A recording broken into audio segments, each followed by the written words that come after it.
Bonjour les amis, je vous propose ma réflexion et méditation pour le dimanche 2026, élaborée spécifiquement à partir des textes liturgiques du jour. Mardi 10 mars 2026, mardi la troisième semaine de Carême. Première lecture, Daniel 3, 25, 34 à 43. Que ton peuple se détourne de sa colère et que nous trouvions grâce devant toi. Psaume 24, 25, 4, 5ab, 6 à 7, 8 à 9. Souviens-toi Seigneur de ta tendresse. Évangile Matthieu 18, 21 à 35. Pardonne à ton frère, non pas jusqu'à 7 fois, mais jusqu'à 77 fois. J'ai intitulé mon partage Le feu de la fournaise et la dette remise. Nous voici au mardi de la troisième semaine de Carême. Les textes de ce jour nous plongent dans l'abîme de la miséricorde divine et dans l'exigence radicale du pardon fraternel. Azarias dans la fournaise prie au nom du peuple pécheur, offrant à Dieu un cœur brisé plutôt que des sacrifices. Pierre demande à Jésus combien de fois il faut pardonner et Jésus répond par la parabole terrible du serviteur impitoyable. Pour nous qui servons le droit à la justice, ces paroles sont un tremblement, une espérance.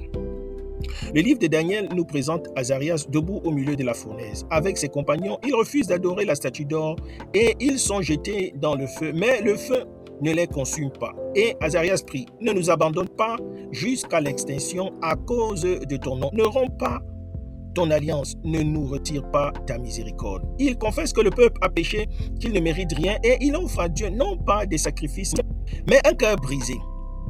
L'âme contrite et humiliée, tu ne la repousses pas. Cette prière est un modèle pour nous. Dans nos sociétés du droit, nous sommes souvent dans la logique du mérite, de la réparation, de la justice immanente. Mais Azarias nous apprend que devant Dieu, nous ne pourrons offrir que notre cœur brisé, notre humilité et notre confiance en sa miséricorde. Le feu de la fournaise n'est pas une punition, mais une présence. Dieu est avec ceux qui souffrent pour leur fidélité. L'évangile de Matthieu nous confronte à une autre dimension. Il ordonne qu'on le vende, lui, sa femme et ses enfants. Le serviteur tombe à genoux et supplie. Prends patience envers moi et je te rembourserai tout. Le roi, saisi de compassion, le laisse partir et lui remet toute sa dette. Le serviteur sort, rencontre un compagnon qui lui doit sans dénier une somme dérisoire. Il l'étrangle et le jette en prison. Les autres serviteurs indignés vont le dire au roi. Le roi le rappelle et lui dit, serviteur mauvais, je t'avais remis toute cette dette parce que tu m'as supplié. Ne devais-tu pas à ton tour avoir pitié de ton compagnon comme moi-même j'ai eu pitié de toi? Et il le livre au bourreau. Jésus conclut, c'est ainsi que mon Père du ciel vous traitera si chacun de vous ne pardonne pas à son frère du fond du cœur. Cette parabole est un séisme pour nous, professionnels du droit. Nous vivons dans un monde de dettes, de contentieux, de condamnation. Nous sommes formés à évaluer les torts, à quantifier les réparations, à exiger ce qui est dû. Et voilà que Jésus nous dit que nous avons d'abord une dette infinie envers Dieu. Une dette que nous ne pourrons jamais rembourser et que Dieu nous remet gratuitement.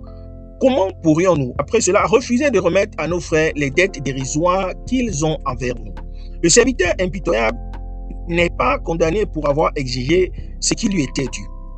Il est condamné parce qu'il n'a pas fait grâce. Après avoir reçu grâce, il a été incapable de transmettre ce qu'il avait reçu. Le pardon reçu doit devenir pardon donné. La miséricorde n'est pas une option, elle est une obligation pour ceux qui ont été miséricordieux. Pour nous, cela signifie que notre pratique professionnelle doit être habitée par une conscience. Nous sommes d'abord les débiteurs pardonnés avant d'être juges, avocats, juristes. Nous sommes des pécheurs graciés. La dette de Dieu envers nous est infiniment plus grande que toutes les dettes que nous avons recouvrées. Comment pourrions-nous être impitoyables avec ceux qui nous doivent peu alors que Dieu nous a remis l'incalculable? Le psaume 24 nous donne la prière juste. Souviens-toi Seigneur de ta tendresse, de ton amour qui est de toujours.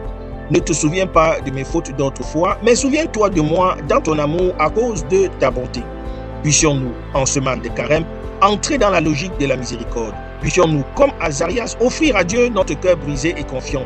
Puissions-nous, comme le roi, laisser la compassion nous saisir et remettre les dettes de nos frères. Puissions-nous ne jamais oublier l'immensité de ce qui nous a été pardonné pour pardonner à notre tour sans mesure. C'est mon souhait, ma prière pour vous tous et pour moi-même. Merci d'avoir écouté. Bonne journée à tous et à toutes. Je suis la terre du Christ. Soyez des terres fécondes du Christ dans vos différents milieux de vie professionnels, les hommes de loi et assimilés en particulier. Que Dieu nous bénisse.